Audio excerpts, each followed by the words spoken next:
Welcome to the David Pakman Show. I am Jesse Dollemore, sitting in for David while he's on vacation.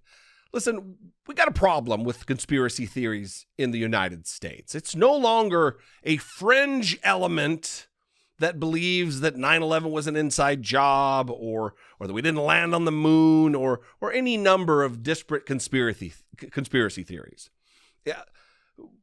The Republican Party is in large measure led and motivated by conspiracy theories. It is the North Star of the grand old party anymore. And that is evidenced by their push against science, their disregard for the health and welfare of their fellow Americans and their families.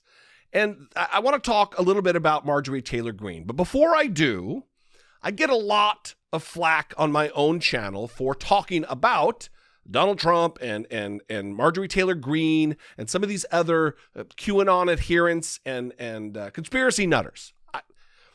I believe it is important because conspiracy is what led to the insurrection at the United States Capitol. Conspiracy and lies and propaganda is what led to over 150 police officers being injured, some of them losing fingers, obviously some of them losing their lives. So to ignore these characters is to bury our heads in the sand and just hope that it doesn't happen again. I, for one, am not prepared to do that.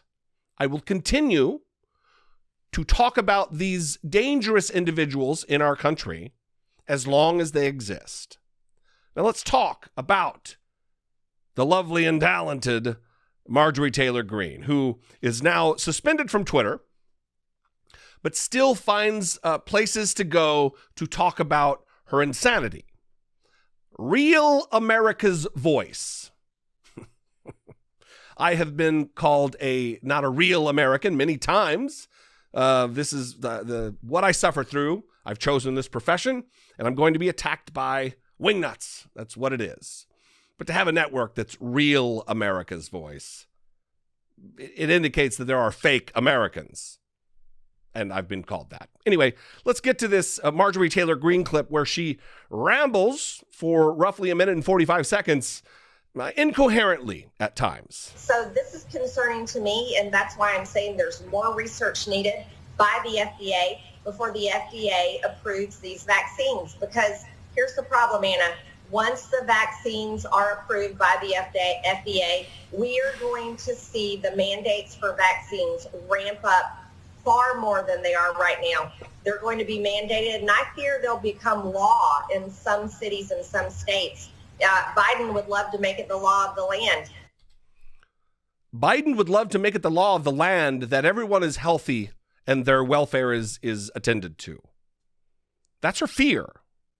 She doesn't fear that people are dying of COVID-19. She doesn't fear that children are now at higher risk. She doesn't fear that our hospitals are even filling up. She'll get to that here in a minute. She fears that more people will get the vaccine. That is an unhinged thought process. And I think that's completely wrong. Again, I'm not anti-vax. I am completely for people being allowed to make choices, medical choices for themselves and their families. When you're anti-vax, just claiming you're not anti-vax doesn't get it done, Margie. You have to actually be pro-vaccine. There's not middle ground. It's like, I don't know how I feel about it. When you go on network after network and you go on Twitter where you have to be suspended because of your disinformation campaign, promoting anti-vaccine ideas, that's what makes you anti-vaccine. And I don't think the FDA should approve a vaccine that it doesn't seem to be that effective, especially with COVID-19 raging all over the country. At least that's what the media tells us every single day. All right. I wasn't wanting to stop and start this much. But listen, two things here. She's claiming, the media is claiming that COVID-19 is raging all over the country. it is true. We have statistics. We know what the numbers are. We know what the hospitalization rates are. We know what the infection rates are. We know how many tests are being tested. But to ignore the fact that the reason COVID-19 is outbreaking everywhere across the country, especially in certain states, Arkansas, Louisiana, Florida, is because of people like you, Marjorie Taylor Greene, who are encouraging people not to get the vaccine. It is overwhelmingly non-vaccinated individuals who are being hospitalized and who are dying still of the coronavirus. It is irresponsible. It's shameful. This is shameful what we're witnessing in this country. The mismanagement by Republican governors and being bolstered by clowns like this. But I've talked to local hospitals here in my district and here in my state.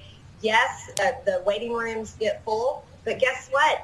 The waiting rooms are full of all kinds of things, not just COVID, some, car accidents, trauma, other illnesses, cancer, and so forth. But they're seeing about 30% of those numbers being COVID cases. So while the news tries to tell us the hospitals are slam-packed with COVID, that's just not the case. Everyone needs to get back down to common sense and remember that, we're human. We can't live forever. We are going to catch all kinds of diseases and illnesses and other viruses, and we get hurt sometimes. So I'm all for let's be rational with this. Let's be careful. Let's be cautious, and let's not turn into an authoritarian regime that forces shots in arms of people that don't want it. Remember during the passage and debate and the promotion of Obamacare prior to its passing, remember the Republican conspiracy theory and the talking point that Obama was going to impanel a group of individuals to choose who lives and dies because of the ultimate rationing of healthcare that was sure to happen. Death panels, they called them. Remember that? Also remember and note that there are no death panels and we have Obamacare. But secondly, that same Republican Party is now the same, death panels, they're going to be killing us. That same party is now, who cares if your grandma dies, snowflake? Everybody dies. We're human. Get used to it. Reprehensible hypocrisy.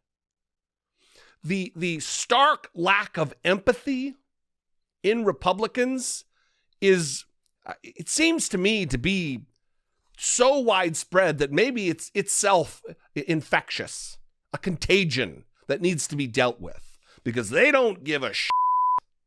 They don't care about America or Americans. All they care about is their grip on power. Science has shown us that lowering your body temperature at night helps you sleep. I can't sleep in a hot room. That's why I love our sponsor, Chili Sleep, which makes customizable, climate-controlled sleep solutions to sleep better. Their flagship products are the Uller sleep system and the Cube sleep system, which is what I have. Both are hydro-powered, temperature-controlled luxury mattress pads. You can make them as cold as 55 degrees Fahrenheit. If you wanted, you could go as hot as 115 degrees. I like the cooler option. I keep mine at 60 degrees, and it gives me a great cool night of sleep. No feeling hot, no more sweating. I'm falling asleep faster, and it pairs perfectly with Chili Sleep's weighted Chili Blanket, which keeps you cold on top, too. They'll give you 20% off everything when you go to chilisleep.com/Pacman. The link is right underneath this video.